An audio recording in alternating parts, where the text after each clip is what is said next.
Assalamu alaikum, barkanmu da sake kasancewa da ku a wannan channel ta Lafiya Jari TV. Ni ne naku Mus'ab Hassan, ɗalibi mai karantar ilimin likitanci.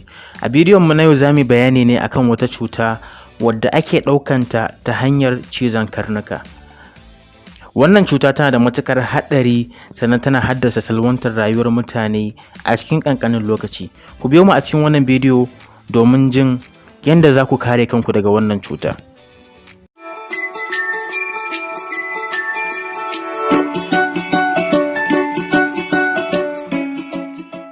Idan wannan shine farkon zuwanka wannan channel, ka danna alamar subscribe.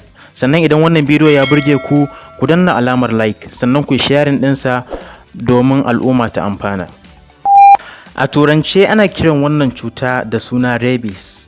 Wannan cuta ana ɗaukanta ne a yayin da wasu dabbobi kamar karnuka, jemagu, birirrika da sauran dabbobin daji suka ciji mutum.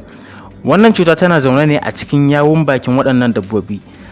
Sannan tana shiga jikin ɗan adam ne a yayin da waɗannan dabbobi suka ciji mutum.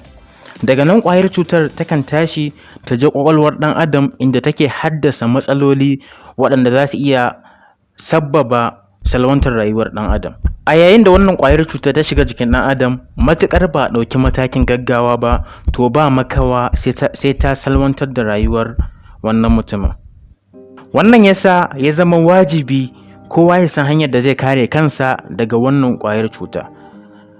Matakin farko na kariya daga wannan cuta ga masu kiwon karnuka ko masu karnuka shine su je su yi wa karnukansu rigakafi na wannan cuta, ta yadda su kansu karnukan ba za su ɗauki wannan ƙwayar cuta ba, balle kuma su zo su yaɗa wa wani.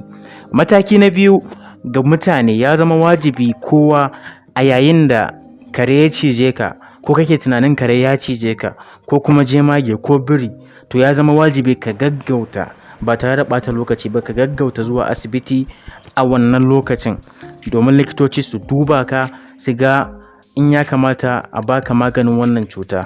Wannan cuta tana da magani, matukar ka je akan lokaci to insha Allahu likitoci za su baka magani kuma za ka warke daga wannan cuta. Amma a yayin da ka jinkirta ka ɗau awanni ko kwanaki baka je ba, to daga alamomin wannan cuta sun bayyana, a lokacin wannan maganin ba zai yi aiki ba.